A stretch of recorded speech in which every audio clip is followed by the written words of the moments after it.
वहीं उत्तर प्रदेश में कोडीन युक्त कफ सिरप की अवैध तस्करी और नशे के रूप में दुरुपयोग के बड़े रैकेट का भंडाफोड़ हुआ है। मुख्यमंत्री योगी आदित्यनाथ के निर्देश पर आईजी स्तर की एसआईटी गठित कर दी गई, जो पूरे नेटवर्क की गहन जांच कर रही है। अब तक लाखों बोतलें जब्त कर दी गई, दर्जनों गिरफ्तारी हुई है और फर्जी फर्मों का जाल बेनकाब हुआ, जिसमें नेपाल, बांग्लादेश तक तस्करी के तार जुड़े हुए हैं।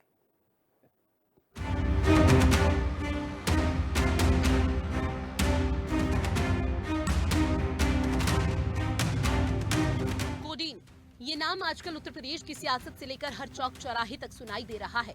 विधानसभा में भी कोडीन के काले कारनामों की बात उठी तो मामले को लेकर राजनीति भी अपने उफान पर है। इसी कड़ी में प्रशासन भी फुल एक्शन पर है।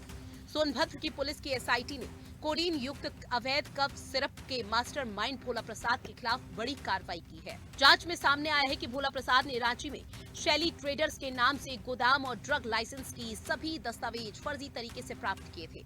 उसने लाइसेंसिंग अथॉरिटी रांची को गुमराह कर ये लाइसेंस हासिल किया था। इस फर्जी लाइसेंस का दुरुपयोग करते हुए अभियुक्त ने झारखंड के रांची, पलामू, बोकारो और उत्तर प्रदेश के सोनभद्र, वाराणसी, चंदौली, भदोही, मिर्जापुर और बलिया जैसे कई जिलों में फर्जी फर्में स्थापित की। इन फर्मों के माध्यम से कागजों पर कोडीन युक्त कफ सिरप की वैध आपूर्ति दिखाई गई, जबकि वास्तविकता में भोला प्रसाद ने तस्करों के साथ मिलकर कफ सिरप की अवैध तस्करी की। इस संगठित आपराधिक गतिविधि से उसने भारी मात्रा में अवैध धन कमाया, जिसका उपयोग उसने महंगे आवास, वाहन खरीदने और विभिन्न बैंकों में बड़ी धनराशि जमा करने में किया। अभियुक्त द्वारा अवैध कारोबार से अर्जित संपत्ति की अनुमानित कीमत लगभग 30 करोड़ रुपए पाई गई है। इसी क्रम में सोनभद्र की एसआईटी टीम ने नए कानून भारतीय नागरिक सुरक्षा संहिता यानी कि बीएनएसएस की धारा 107 के तहत भोला प्रसाद की अवैध संपत्ति कुर्क करने के लिए माननीय न्यायालय में रिपोर्ट पेश की। न्यायालय द्वारा जारी नोटिस अभियुक्त को तामील सर्व करा दिया गया। वर्तमान में चिन्हित संपत्तियों को कुर्क करने की विधिक कार्यवाही प्रचलित है। यदि भविष्य में इस आपराधिक कृत्य से अर्जित कोई अन्य संपत्ति प्रकाश में आती है तो नियम अनुसार उस पर कुर्की की कार्रवाई की जाएगी। दरअसल आलोक सिपाही पक्का सपाई है। अखिलेश यादव के साथ आलोक सिपाही के तस्वीर वायरल हुए हैं, जिसमें वो कुछ गिफ्ट दे रहा था। सीएम योगी आदित्यनाथ ने विधानसभा में एक फोटो दिखाते हुए कहा कि कोडीन कफ सिरप मामले में यूपी पुलिस की कार्रवाई में शुभम जायसवाल का नाम आया, जिसका समाजवादी पार्टी से संबंध रहा। आलोक सिपाही है पक्का सफाई, ये भी तय है। अखिलेश यादव के साथ उसके फोटो हैं कि नहीं है कि नहीं है? हमने उसको बर्खास्त किया है, लेकिन अखिलेश यादव को कुछ गिफ्ट दे रहा है। ये फोटो भी जारी हुई थी ना। जब सरकार की कार्रवाई अपने अंतिम उस तक जाएगी तो आप में से बहुत सारे लोग फतिया पढ़ने के लिए जाएंगे वहां। तो आपको फतिया पढ़ने के लायक भी हम नहीं छोड़ेंगे, तब तक ऐसी कार्रवाई हम कर देंगे।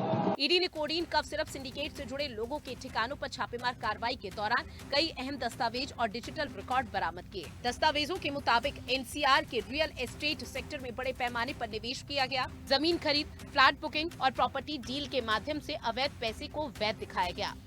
इसके साथ ही ग्रेटर नोएडा और नोएडा में करीब 100 से ज्यादा फर्जी फर्म होने के दस्तावेज बरामद हुए, जबकि पूरे प्रदेश में ईडी को 700 से ज्यादा फर्जी कंपनियों का नेटवर्क मिला। अक्टूबर का महीना था। मध्य प्रदेश में कुछ बच्चों की किडनी खराब होने से मौत की खबरें सामने आ रही थी। मध्य प्रदेश में हड़कंप मचा था। जांच में पता चला कि इन बच्चों को खांसी आ रही थी और इन्हें कफ सिरप दिया जा रहा था, इसलिए मौतों की वजह कफ सिरप माना जाने लगा। मौतें मध्य प्रदेश में हुई, लेकिन डर पूरे देश में फैला। उसमें एक राज्य यूपी भी था। कफ सिरप की जांच यूपी में भी शुरू हुई। जांच शुरू नकली कफ सिरप को लेकर शुरू हुई, लेकिन पता चला कि खेल बहुत बड़ा है। कफ सिरप के मामले में 2 एंगल सामने आए।